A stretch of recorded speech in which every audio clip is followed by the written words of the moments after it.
Pukul 6 waktu Indonesia Tengah, Radio Republik Indonesia ND menghadirkan Warta Berita.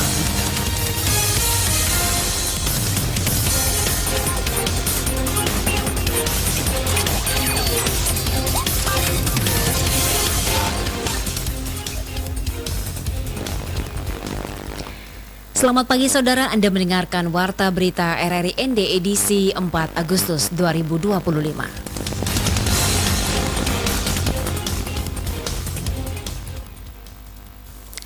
Sari berita, dampak abu vulkanik letusan Gunung Lewotobi, Pemkab Sika terapkan belajar dari rumah untuk siswa PAUD hingga SLTP.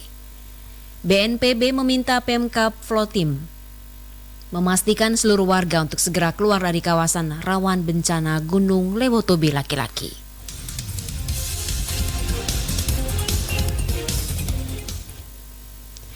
Di akhir Warta Berita pagi ini kami akan hadirkan liputan khusus potensi daerah persembahan RRI ND dengan judul Wisata Air dan Pangan Lokal Khas Cafe Watu Mere ND. Bersama saya Angela But, inilah berita selengkapnya. Pemerintah Kabupaten Sika memberlakukan kebijakan belajar dari rumah bagi seluruh peserta didik tingkat PAUD, SD, dan SLTP yang sekolahnya terdampak abu vulkanik akibat letusan Gunung Lewotobi laki-laki. Selengkapnya, Ferry Soo melaporkan. Pemerintah Kabupaten Sika resmi memberlakukan kebijakan belajar dari rumah bagi seluruh peserta didik tingkat PAUD, SD, dan SLTP. Kebijakan ini diberlakukan menyusul dampak abu vulkanik akibat letusan Gunung Lewotobi laki-laki di Kabupaten Flores Timur. Langkah ini sejalan dengan himbauan Bupati Sika dalam upaya perlindungan terhadap masyarakat, khususnya anak-anak sekolah. Kepala Dinas Pendidikan, Kepemudaan dan Olahraga Kabupaten Sika, Germanus Golem, mengatakan bahwa kebijakan BDR mulai berlaku sejak Sabtu 2 Agustus 2025. Guru-guru tetap melaksanakan kegiatan belajar mengajar secara daring maupun luring terbatas tergantung kondisi wilayah masing-masing. Germanus juga mengingatkan orang tua untuk memastikan anak-anak tetap berada di rumah, menggunakan masker saat berada di luar ruangan dan menjaga kesehatan selama masa darurat ini. Ia menekankan bahwa keselamatan siswa menjadi prioritas utama dan pembelajaran tetap harus berjalan semaksimal mungkin dalam situasi darurat. Dengan kondisi tersebut, maka kita melihat bahwa sangat mengganggu kesehatan, teristimewa kesehatan anak-anak peserta didik, dan juga bagaimana keamanan dan kenyamanan proses belajar mengajar karena hujan abu selalu turun sepanjang hari Sabtu kemarin. Dengan kondisi itu, maka kita mengambil kebijakan untuk anak-anak semua dipulangkan dan kita berlakukan BDR atau belajar dari rumah dengan tetap memperhatikan protokol kesehatan di mana anak-anak harus tetap pakai masker jikalau berada di luar rumah atau di luar kelas pada saat mereka ada di sekolah. Hari ini juga ada sekolah yang masih memberlakukan BDR. Nah, kalau toh hari ini kalau kita lihat bahwa semuanya kondisi sudah normal, maka kita akan segera membuat pemberitahuan untuk semua sudah bisa belajar di sekolah. Sementara itu, Bupati Sika Juventus Primayoris Kago menyerukan kepada masyarakat untuk meminimalisir aktivitas di luar rumah jika tidak mendesak. Ia juga menghimbau warga untuk menggunakan perlindungan diri seperti masker, kacamata pelindung, serta menutup rapat sumber air bersih seperti sumur dan penampungan air.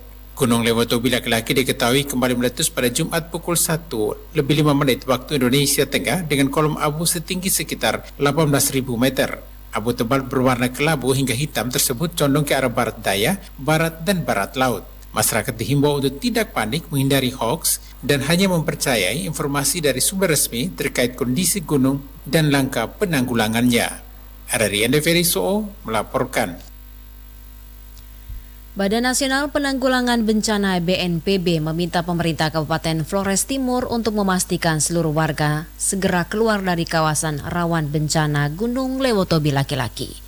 Permintaan ini disampaikan menyusul erupsi besar yang terjadi pada Jumat 1 Agustus malam lalu. Kepala BNPB Suharyanto menegaskan bahwa situasi di sekitar Gunung Lewotobi laki-laki sudah sangat berbahaya. Ia pun meminta seluruh warga, khususnya di Desa Boru, untuk segera mengungsi demi keselamatan. Hal tersebut disampaikannya dalam rapat terbatas bersama pemerintah Kabupaten Flores Timur Sabtu lalu. Menurutnya hingga saat ini masih ada warga yang enggan meninggalkan tempat tinggalnya meskipun aktivitas vulkanik terus meningkat. Lebih lanjut, status Gunung Lewotobi laki-laki hingga saat ini tetap berada di level 4 atau awas. BNPB juga mendorong percepatan pembangunan hunian sementara tahap 3 untuk merelokasi para pengungsi dari tenda-tenda darurat. Dari total 100 unit Kopel Huntara yang direncanakan, 68 unit telah rampung. Diharapkan seluruh pengungsi bisa mulai menempati Huntara pada pertengahan Agustus 2025. Gunung Lewotobi laki-laki dengan ketinggian 1.584 meter di atas permukaan laut dikenal memiliki karakter erupsi eksplosif. Sejak awal 2024, gunung ini telah 6 kali berada dalam status awas. Erupsi terbaru pada Jumat 1 Agustus malam lalu menjadi salah satu yang terbesar tahun ini, dengan kolom abu mencapai 18 km dari puncak kawah, disusul letusan kedua beberapa jam kemudian dengan ketinggian kolom 10 km.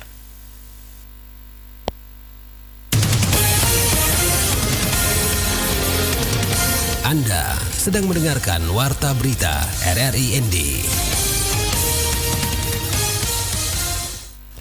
Kita beralih ke informasi lainnya, pendengar. Dinas Kesehatan Kabupaten Manggarai Timur mencatat lonjakan kasus HIV/AIDS di Kabupaten Manggarai Timur sejak tahun 2018 hingga Juli 2025 mencapai 95 kasus. Sebanyak 12 diantaranya merupakan kasus baru yang ditemukan hanya dalam 7 bulan terakhir. Laporan Suimam. Kepala Dinas Kesehatan Kabupaten Manggarai Timur, Dr. Surip Tintin menjelaskan kelompok paling rentan terpapar HIV/AIDS adalah pekerja migran. Selain pekerja migran, kasus juga ditemukan pada pegawai negeri sipil dan pekerja seks komersial. Dikatakan, data yang dihimpun sejak 2018 menunjukkan tren kenaikan jumlah kasus meskipun upaya sosialisasi telah digencarkan di berbagai wilayah. Faktor mobilitas tinggi dan kurangnya kesadaran menjadi pemicu utama penyebaran HIV/AIDS. Ia melanjutkan, Dinas Kesehatan mengimbau masyarakat untuk melakukan tes HIV secara sukarela di puskesmas-puskesmas terdekat tanpa dipungut biaya. Pencegahan sejak dini sangat penting, termasuk setia pada pasangan dan menggunakan alat pengaman. Kita berupaya untuk tetap menjaring, melakukan screening kepada kelompok-kelompok tertentu, dan rencananya memang di setiap kegiatan CKG kita juga berupaya ke sana. Tadi sasaran utama para ibu hamil juga usia produktif yang menjadi kelompok tertinggi di dalam kasus ini. Kita berupaya untuk melakukan penjaringan. Kita include di dalam kegiatan program cek kesehatan gratis. Kita edukasi, kemudian kita lakukan pemeriksaan. Tentu saja kalau masyarakat yang kita edukasi tadi menggunakan sistem itu. Ditambahkan, sebagai langkah preventif, pihaknya telah menggandeng lembaga pendidikan dan tokoh agama untuk meningkatkan edukasi di tingkat desa. Selain itu, pelatihan bagi tenaga medis juga terus ditingkatkan untuk pelayanan deteksi dan pendampingan yang lebih maksimal.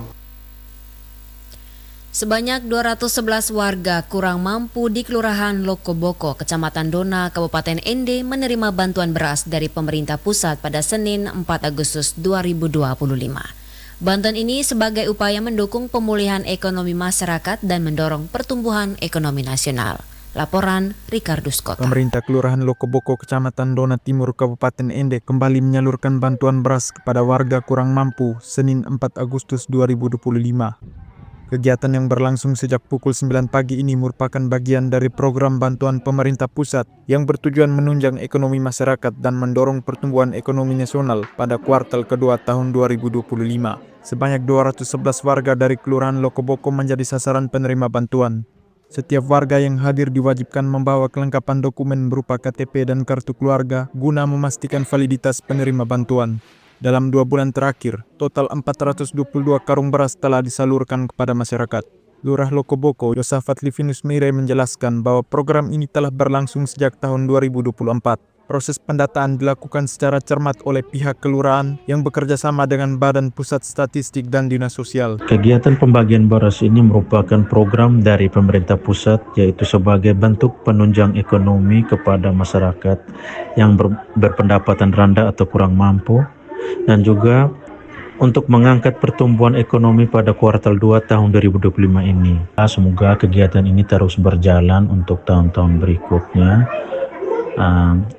dan juga kuotanya kalau bisa ditingkatkan kembali. Selain pembagian beras, Kelurahan Lokoboko juga menjalankan program pemberian makanan tambahan bagi ibu hamil dan balita yang dananya bersumber dari dana kelurahan. Program ini menjadi salah satu bentuk komitmen pemerintah kelurahan dalam memperhatikan gizi dan kesehatan warga. Terkait bantuan lainnya, itu di Kelurahan Lokoboko terdapat program pemberian makan tambahan untuk kepada bayi dan ibu hamil. Itu merupakan dari dana kelurahan. Sementara itu, Laurentius Lama, salah satu warga penerima bantuan, mengaku sangat terbantu dengan adanya bantuan beras ini. Ia berharap pemerintah terus menyalurkan bantuan dalam bentuk barang yang langsung diterima masyarakat, bukan dalam bentuk uang yang masih harus melalui berbagai pihak. Ya, kalau pemerintah memperhatikan kami yang masyarakat susah itu, seharusnya seperti ini langsung kepada kami. Jangan seperti uang apa yang kepada orang lain dulu. Dengan keberlanjutan program ini, diharapkan kesejahteraan warga Kelurahan Lokoboko dapat meningkat dan ketahanan pangan masyarakat semakin terjaga. RRI ND Ricardo Skota melaporkan. Kupang siapkan waterfront city belajar dari Labuan Bajo. Laporan Epi Wahab. Sebagai salah satu proyek pengembangan kawasan terpadu di Labuan Bajo, Kabupaten Manggarai Barat, Nusa Tenggara Timur, Waterfront City Marina Labuan Bajo akan menjadi contoh untuk dikembangkan di Kota Kupang, Provinsi Nusa Tenggara Timur. Wali Kota Kupang, Christian Widodo, mengatakan saat ini pihaknya sudah memiliki rencana strategis terkait pembangunan ini dan akan mendiskusikan hal ini bersama pemerintah Kabupaten Manggarai Barat, dalam hal ini Bupati. Ya, jadi memang kan Labuan Bajo ini salah satu proyek strategis nasional kemarin, jadi dapat dukungan full dari pusat. Nah, sehingga pertumbuhan pariwisata di sini bagus, juga mempertahankan ekosistem lingkungan. Nanti kita Kota Kupang juga mau banyak tukar pikiran, banyak diskusi sama Pak Bupati. Minta masukan-masukan ya, karena kita juga mau bikin waterfront city. Kita di Kupang kan ada master plan-nya itu. Jadi nanti daerah pesisir itu mau kita benahi, tentu juga belajar banyak dari Labuan Bajo. Diharapkan rencana ini nantinya akan dapat segera terrealisasikan agar dapat dimanfaatkan masyarakat sebagai salah satu tempat yang bisa dikunjungi wisatawan di sekitar kawasan pesisir Kota Kupang. Dari Labuan Bajo, Epi Wahab melaporkan. Ketua Komite SD Impres ND16 tekankan pembelajaran humanis di sekolah. Laporan Nikolaus Makumeli. Terkait pentingnya pembelajaran humanis tersebut ditekankan oleh Ketua Komite Sekolah SD Impres ND16 John Renggi dalam rapat komite bersama orang tua wali murid di SD Impres ND16 pada Sabtu 2 Agustus 2025 bertempat di Aula SD Impres ND16. Pada kesempatan tersebut, dirinya menyampaikan salah satu penilaian asesmen sekolah yakni hubungan antara siswa dan tenaga pendidik di sekolah. Dirinya mengajak para tenaga pendidik agar melakukan pendekatan secara humanis dengan menghindari tindakan kekerasan yang dapat berujung pada proses hukum. Kami pernah ikut rapat komite di SMP Negeri 2. Salah satu penilaian asesmen itu adalah menyangkut hubungan antara guru dan murid di sekolah. Kalau dulu masa kami dulu tahun 80-an ke bawah itu, bahwa ada peribahasa mengatakan di ujung rotan ada ilmu, itu masa itu ya. Tetapi sekarang di ujung rotan ada sanksi hukum, ya, Bos Mama. Jadi mungkin pada kesempatan ini bagian dari penilaian asesmen juga itu adalah ada pertanyaan yang diajukan kepada siswa dan siswa menjawab, dan biasanya anak-anak kita itu polos. Setiap hari waktu pelajaran, kamu pernah dipukul guru tidak? Pasti dengan sendiri mereka akan jawab, pernah. Itu juga akan berpengaruh dengan nilai asesmen. Jadi Ibu Sekolah, mohon maaf ya. Jadi ini masukan untuk Dewan Guru dan Pak Sekolah, bahwa peribahasa di ujung rotan ada ilmu sudah tidak berlaku lagi saat ini. Pembelajaran dengan humanis, kalau salah ditegur, kalau tidak ikut panggil orang tuanya ke sekolah. Jangan lagi pakai kayu atau mistar atau tempeleng dan lain-lain. Sudah tidak zamannya lagi. Pentingnya pembelajaran humanis di sekolah adalah untuk menciptakan lingkungan belajar yang positif dan aman.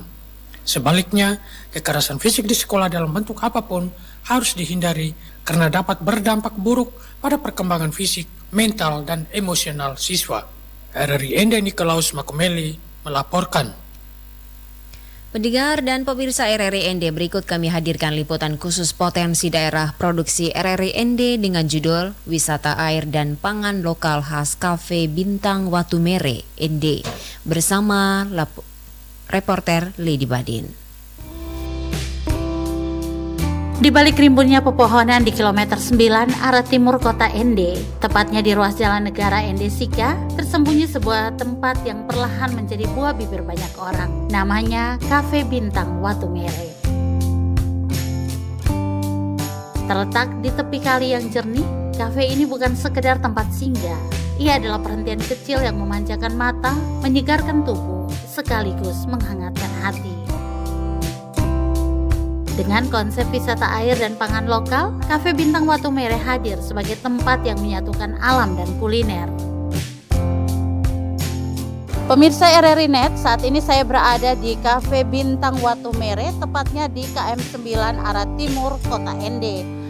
Di sinilah salah satu destinasi favorit dari warga kota Ende maupun juga wisatawan domestik dan juga wisatawan mancanegara yang berkunjung di Kabupaten Ende. Letaknya yang tepat berada di ruas jalur Jalan Negara tujuan Ende Maumere menjadikan kafe ini cukup strategis dan menjanjikan pemandangan alam yang memanjakan mata serta kuliner khas Ende yang luar biasa.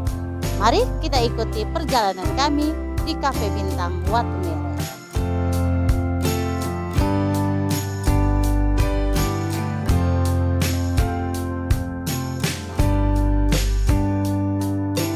Para tamu bebas mandi di kali yang bening ataupun bersantai di lopo-lopo kecil yang berjejer di tepi sungai. Bagi para pengunjung, daya tarik kafe ini bukan hanya sekedar menunya saja, tetapi suasana yang tenang, udara yang segar, dan letaknya yang sangat dekat dari pusat kota Ende.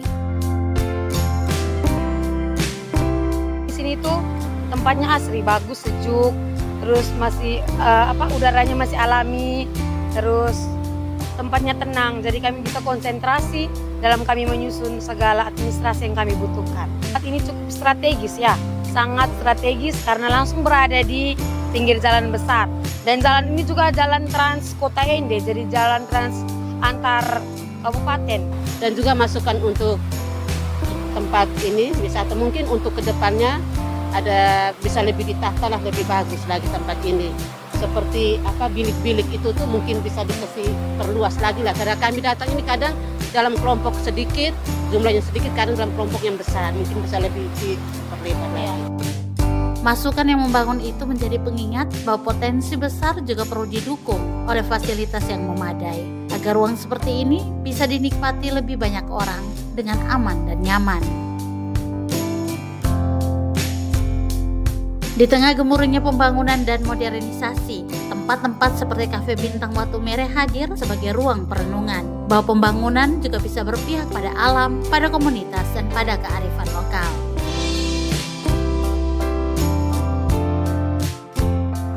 Karena di sini kan untuk wisata airnya tiap hari libur, hari Minggu, kebetulan banyak orang yang mandi-mandi. Akhirnya kita berpikir alangkah baiknya kita buat sesuatu yang membuat orang habis mandi bisa makan, bisa ngemil, jadi bisa sambil lihat-lihat area persawahan tanpa modal. Karena kita bahannya kan bambu, kebetulan kita orang tua punya kebun bambu. Jadi ini atapnya ini kan itu lihat seng bekas. Ya, rata-rata kita ambil dari kebun kita kayak pisang, kelapa, kalau tidak dari tetangga-tetangga, saudara-saudara yang selain dari pasar. Di tepi Kali Watu Mere ada harapan yang terus mengalir dari tangan Yakob, dari ladang-ladang warga, dari tawa pengunjung yang datang bersama keluarga. Cafe Bintang Watu Mere bukan sekedar tempat singgah. Ia adalah bukti bahwa potensi lokal jika dirawat dengan hati bisa menjadi berkat untuk banyak orang.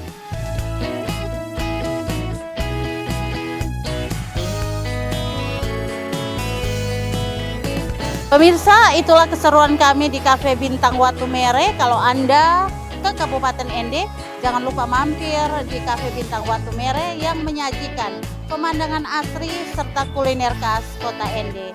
Dari Ende, Nusa Tenggara Timur, saya Lady Badin mengucapkan terima kasih atas perhatian Anda dan sampai jumpa.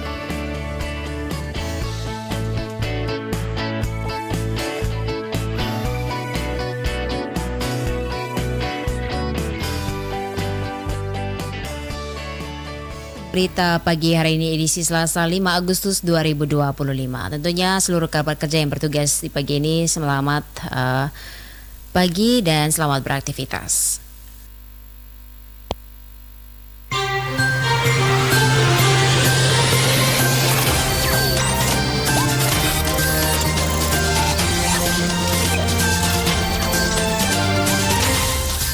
Terima kasih Anda telah mengikuti Warta Berita RRI ND.